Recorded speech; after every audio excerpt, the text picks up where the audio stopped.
ನಮಸ್ಕಾರ ವೀಕ್ಷಕರೇ, ನಮ್ಮ ರುಚಿ ನಮ್ಮ ಸ್ಟೈಲ್ ಅಡುಗೆ ಚಾನಲ್ಗೆ ಸ್ವಾಗತ. ಇವತ್ತು ನಾನು ಸಾಬಕ್ಕಿ ಹಾಕಿ ಕಡಲೆಬೇಳೆ ಪಾಯಸ ಮಾಡುವ ವಿಧಾನವನ್ನು ತಿಳಿಸಿಕೊಡ್ತೇನೆ. ಇದು ಹೇಗೆ ಮಾಡೋದು ಅಂತ ನೋಡೋಣ ಬನ್ನಿ. ಮೊದಲು ಸಾಬಕ್ಕಿಯನ್ನು ತೊಳೆದು ಅದರ ಬಣ್ಣ ಬದಲುವವರೆಗೆ ಚೆನ್ನಾಗಿ ಹುರಿದುಕೊಳ್ಬೇಕು. ಕಡಲೆಬೇಳೆಯೊಟ್ಟಿಗೆ ಹುರಿದುಕೊಂಡಿರೋ ಸಾಬಕ್ಕಿ ಹಾಗೂ ನೀರನ್ನು ಹಾಕಿ ಬೇಯಲಿಕ್ಕಿಡುವ. ಇದರ ಅಳತೆ ಸಾಧಾರಣ 1 ಕಪ್ ಬೇಳೆಗೆ ನಾವು 2 ಕಪ್ಪಿನಷ್ಟು ನೀರನ್ನು ಸೇರಿಸಿಕೊಳ್ಬೇಕು.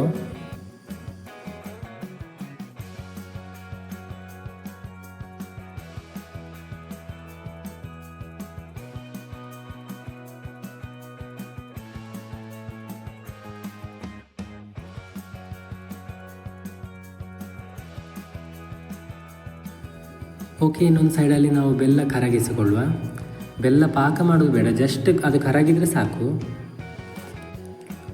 ಬೆಲ್ಲ ಹಾಗೆ ಡೈರೆಕ್ಟ್ ಕೂಡ ಹಾಕ್ಬೋದು, ಬಟ್ ಅದರಲ್ಲಿ ಕಸ ಕಲ್ಲು ಎಲ್ಲ ಇರುವ ಕಾರಣ ಕರಗಿಸಿ ಸೋಸಿ ಹಾಕಿದರೆ ಒಳ್ಳೆಯದು.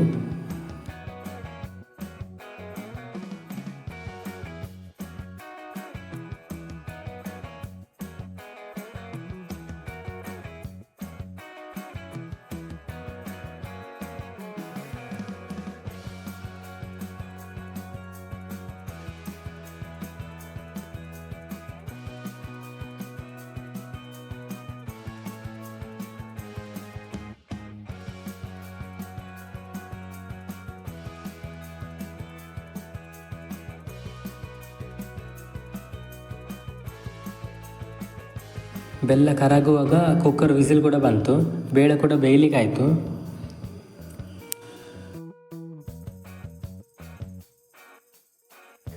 ನೋಡಿ, ಬೇಳೆ ಸಾಧಾರಣ ಈ ಹದಕ್ಕೆ ಬೇಯಬೇಕು. ಸ್ವಲ್ಪ ಜಾಸ್ತಿ ಬೆಂದರೂ ತೊಂದರೆ ಏನಿಲ್ಲ, ಒಳ್ಳೆಯದಾಗ್ತದೆ. ಓಕೆ, ಇವಾಗ ಬೇಳೆಯನ್ನು ಇನ್ನೊಂದು ಪಾತ್ರೆಗೆ ಟ್ರಾನ್ಸ್ಫರ್ ಮಾಡಿಕೊಳ್ತಿದ್ದೇನೆ. ಹಾಗೆ ಕರಗಿಸಿಕೊಂಡಿರುವ ಬೆಲ್ಲವನ್ನು ಸಹ ಸೇರಿಸಿಕೊಳ್ತಿದ್ದೇನೆ. ಇದನ್ನು ಚೆನ್ನಾಗಿ ಸೋಸಿ ಸೇರಿಸಿಕೊಳ್ಬೇಕು.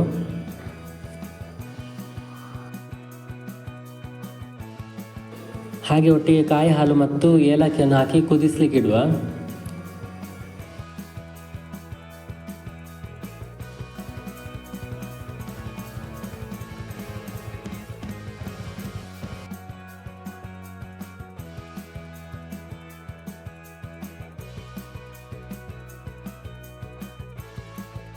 ಪಾಯಸ ಕುದಿ ಬರುವಷ್ಟರಲ್ಲಿ ನಾವು ಒಗ್ಗರಣೆ ತಯಾರಿಸಿಕೊಳ್ಳುವ.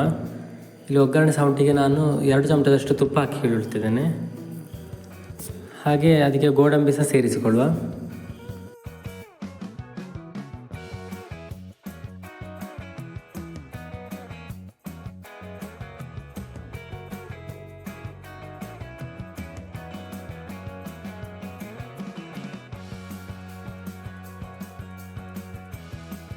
ಗೋಡಂಬಿ ಚೆನ್ನಾಗಿ ಫ್ರೈ ಆಗಿ ಅದರ ಕಲರ್ ಚೇಂಜ್ ಆಗುವಾಗ ನಾವು ಅದನ್ನು ಪಾಯಸದೊಟ್ಟಿಗೆ ಮಿಕ್ಸ್ ಮಾಡಿಕೊಳ್ಳುವ.